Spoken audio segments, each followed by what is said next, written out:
1. You'll hear someone booking transport for a trip. First, you have some time to look at questions 1 and 2.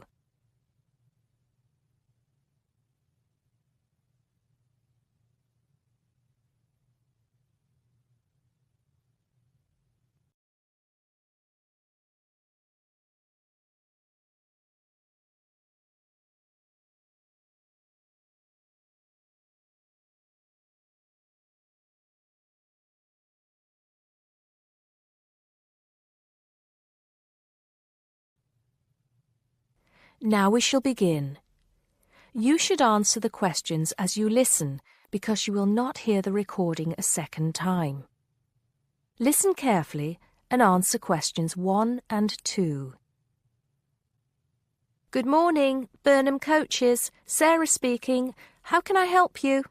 Yes. Good morning. I'm a teacher at the Down Language School. We have a bit of a problem, and I was wondering if you could help us out. What is the problem exactly? Well, we normally take our students on an excursion at the end of their course. But unfortunately, the coach firm we normally use has let us down. It seems they've gone out of business. I'm sorry to hear that. I suppose you are looking for a replacement. Well, yes. We won't need a very large coach, actually. There will be 30 students and 4 teachers. So that's 34 in all. And what dates did you have in mind? The last Saturday and Sunday of this month. That's the 28th and 29th. The 28th and 29th. Does that mean you are planning to stay somewhere overnight? That's right. Actually, we want to do the same excursion that we do every year. We usually visit Stonehenge, Salisbury, and stay overnight in Bath. It's a historical tour, really. It sounds interesting. Let me just see what we have available. Oh dear, I'm afraid all our coaches are booked out for the 28th. It's the busiest time of the year for us, actually. I was afraid that would be a problem. But you have a coach available for the 29th? Yes, we do. And it's available for the 30th as well, if that's any help to you. I'm afraid not. Sunday is the last day. The students go home on Monday. I think we'll just have to change our plans a bit and leave out Salisbury. It's a shame, but I don't think we can fit in all 3 places in one day. So you would like to book the coach for the 29th, visiting Stonehenge and Bath, is that right? Yes, I think so. Before you hear the rest of the conversation, you have some time to look at questions 3 to 10.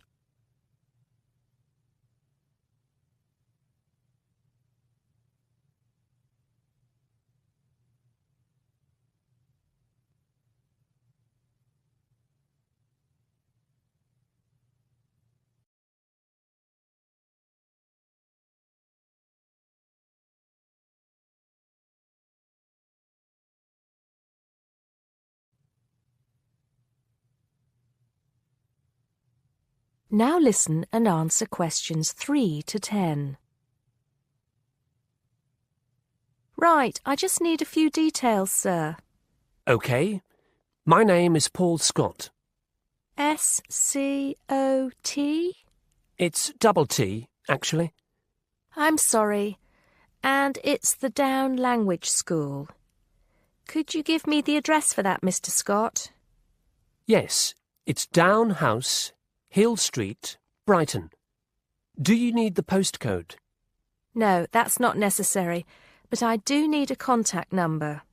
Of course. The number for the school secretary is 01273 512 634. You can contact her if you need to speak to anyone. Right, and what time would you like the coach to pick you up? Well, I think we'll have to make an early start. Would 7:30 be all right? Yes, no problem at all. What time do you want to be back? Oh, any time between 10 and 11 will be all right. Not later than 11, though. Right, I'll make a note of that. 11 p.m. latest. There's just one more thing I need to know. Presumably you'll be visiting Stonehenge first. How long do you want to stay there? Well, we normally stay about an hour. The main objective of the excursion is for the students to see the Georgian architecture in Bath, really. Yes, Bath is lovely, isn't it? I was there myself a couple of years ago. I thought the Royal Crescent was absolutely stunning. I hadn't realised how large it is. Well, I think that's all I need to know, Mr. Scott. Thank you for booking with us. Just a minute. There's one thing you seem to have forgotten. How much will this cost? Oh, I'm terribly sorry. I was thinking about Bath. Just bear with me a moment. Yes, it's a round trip of 300 miles and a total time of 16 hours for the driver. For a 45-seater coach, that will be a total of £500, including tax and insurance. Do we have to have such a large coach? There are only 34 of us. We don't have any smaller coaches, I'm afraid. Oh well. At least we won't be cramped for space. When do we have to pay? We require a 20% deposit to confirm the booking. I suggest that you do that as soon as possible, today if you can. The balance you can give to the driver if you're paying by cheque. Have the cheque made out to Burnham Coaches. I think that'll be all right. I will have to check this with the school accountant, but if all is well, I'll arrange for someone to bring you the deposit within the next 2 hours. That'll be fine, Mr. Scott. Well, thank you very much indeed. Goodbye. Goodbye. That is the end of part 1. You now have half a minute to check your answers.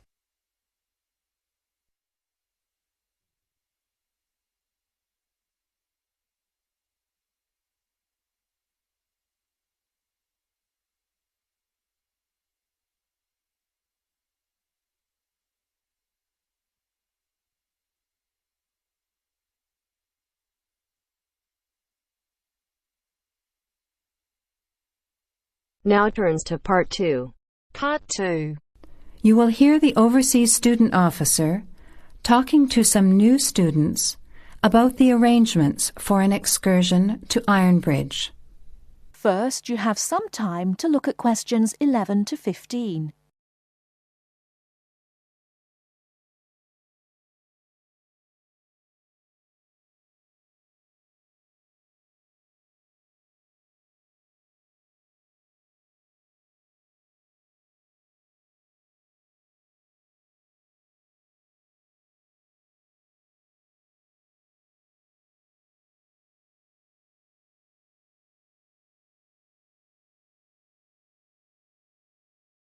Now, listen carefully and answer questions 11 to 15.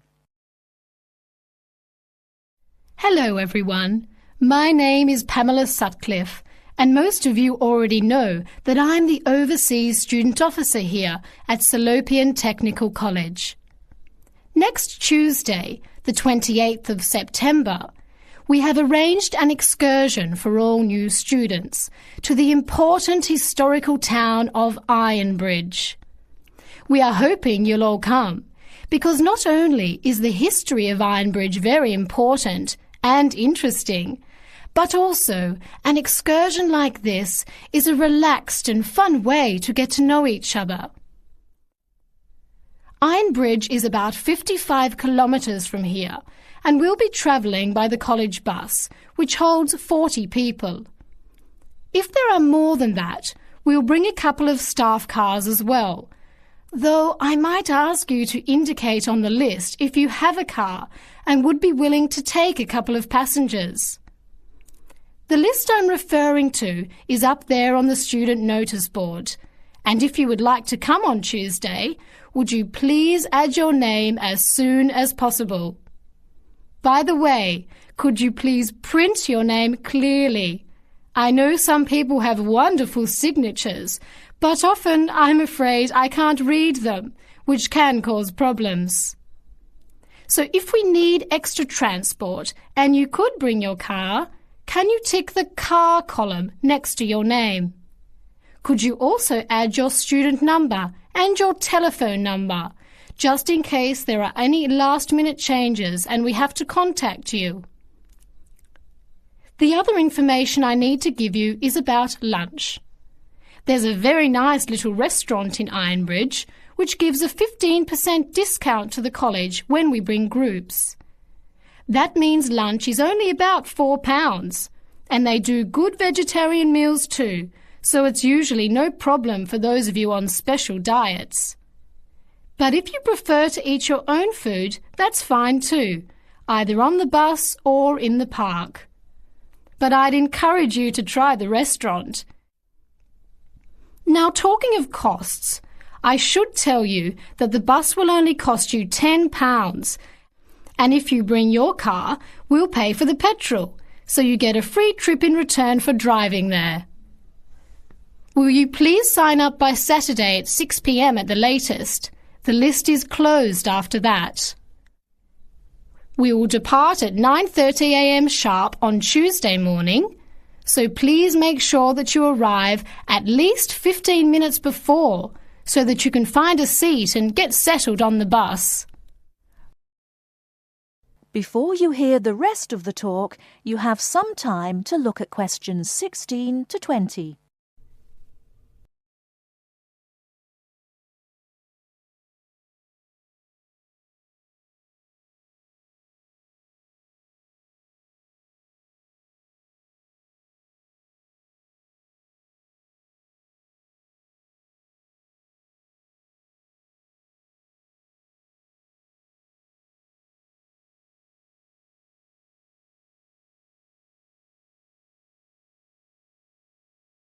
Now listen and answer questions 16 to 20. The college bus garage is behind the engineering workshop. It's quite easy to find. If you come here to the Student Union building, then walk east down the avenue until you get to the childcare centre on your left, and then turn left and walk past the sports centre and the tennis courts, which are both on your left. Cross over Central Square, and opposite you is the engineering workshop. Walk around the back and you'll see the bus.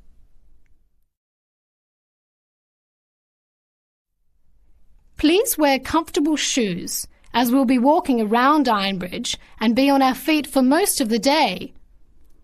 Wear a warm jacket, and you might like to bring an umbrella and a backpack to put them in if the weather's warm and sunny, which we hope it will be, but of course we can't guarantee that.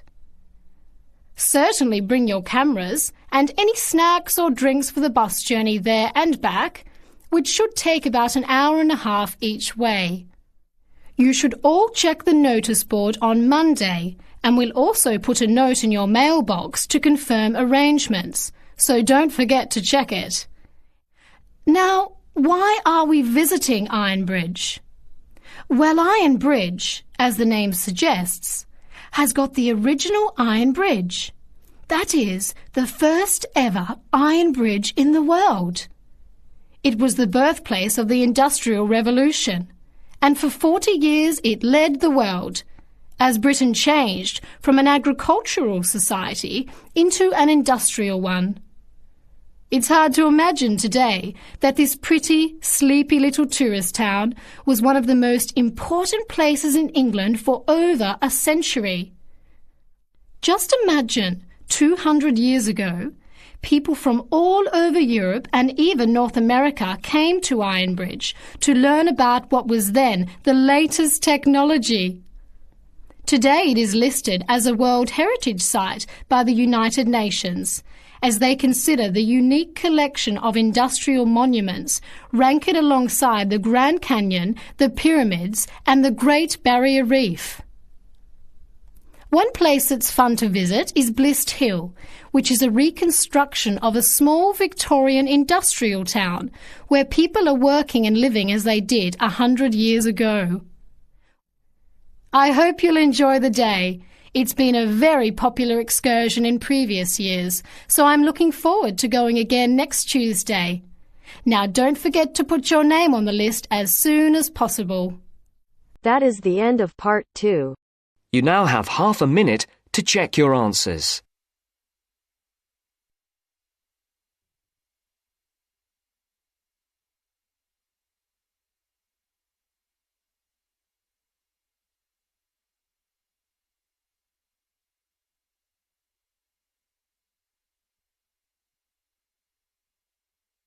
Now turns to Part 3. Part 3. You will hear a parent discussing his son's school report with his tutor. Listen and fill in the missing information in the report below. First, you have some time to look at questions 21 to 26.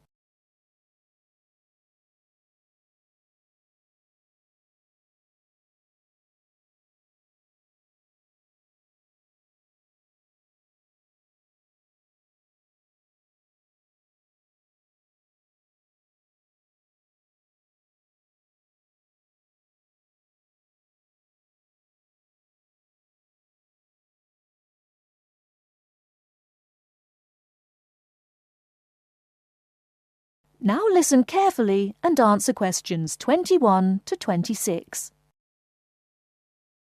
Good evening, Mr. Jameson. Please sit down. Good evening. Now, about my son Stephen's report. Yes, just a minute. Yes, now, what class is he in? Oh, yes, 4E. No, 4A, isn't it? Yes, that's right. Has he improved this year, Mrs. Hargreaves? Yes, I think overall, yes. Mind you, there is still room for more improvement in some subjects. Let's see.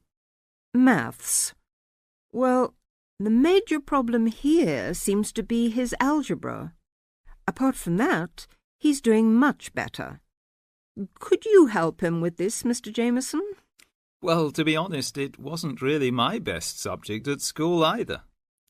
But the overall exam result was encouraging. 60%. Yes, and history, I seem to remember a bad report for this last year. Well, he lacks concentration in the class, and of course this makes it difficult to remember things like dates and names, and a memory is quite useful in a subject like this. Oh dear. Well, I'll have a word with him when I get home and see what we can do to improve that. And music. Music, yes. Is he still having guitar lessons? Yes, every Monday after school. His music teacher has commented that he doesn't seem to be taking them very seriously. I think it was just a craze he had, Mrs. Hargreaves. I've noticed that he hasn't been very interested in practising at home. And also, he tends to talk a lot in class. I mean, he's very talkative, and he only got 40% in the exam.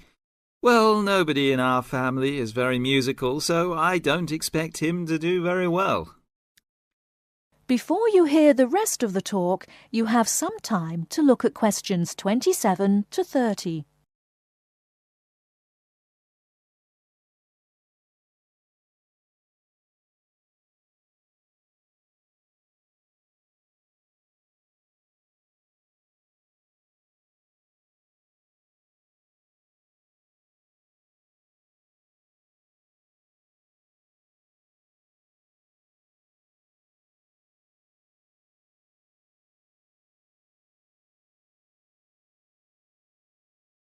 Now listen and answer questions 27 to 30.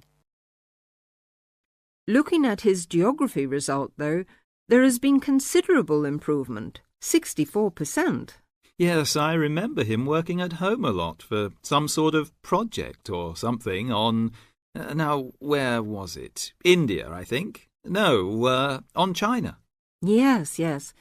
And it was an excellent piece of work. I saw it myself and was very impressed. And his art classes have also been going better this year.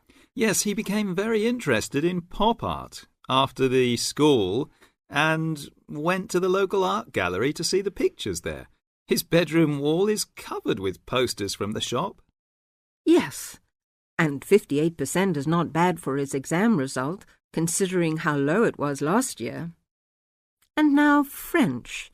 It seems that he has really taken to speaking a foreign language.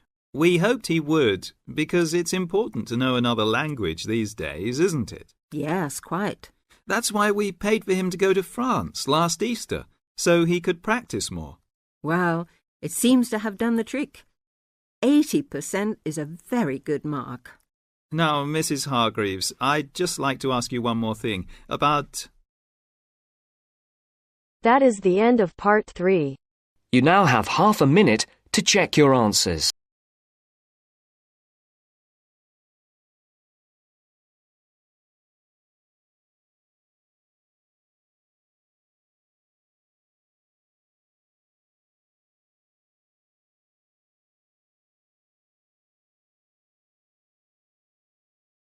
Now turns to part 4. Part 4.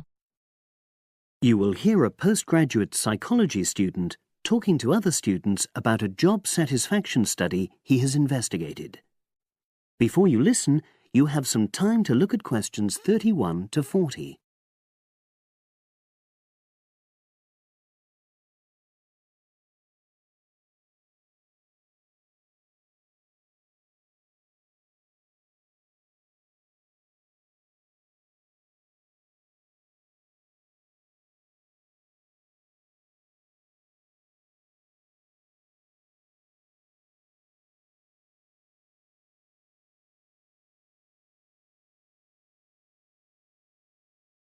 Now listen and answer questions 31 to 40.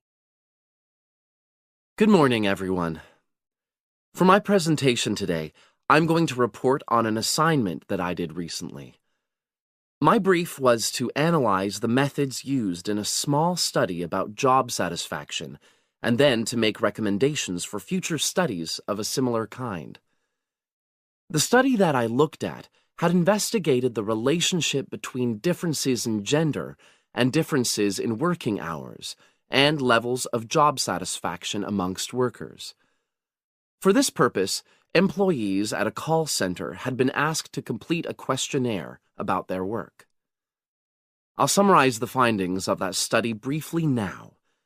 First of all, female full-time workers reported slightly higher levels of job satisfaction than male full-time workers.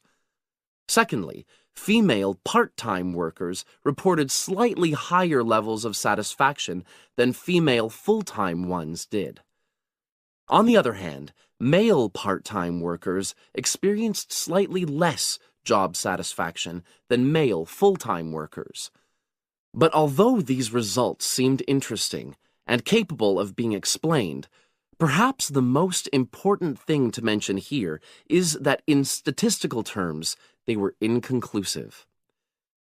Personally, I was surprised that the findings hadn't been more definite, because I would have expected to find that men and women, as well as full and part-time workers, would experience different levels of satisfaction.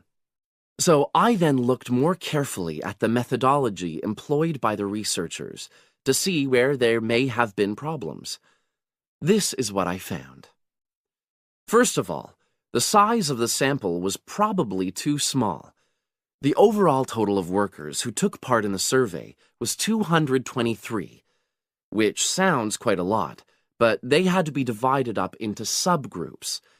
Also, the numbers in the different subgroups were unequal. For example, there were 154 workers in the full-time group, but only 69 in the part-time group. And amongst this part-time group, only 10 were male, compared to 59 who were female. Secondly, although quite a large number of people had been asked to take part in the survey, the response was disappointingly low. A lot of them just ignored the invitation.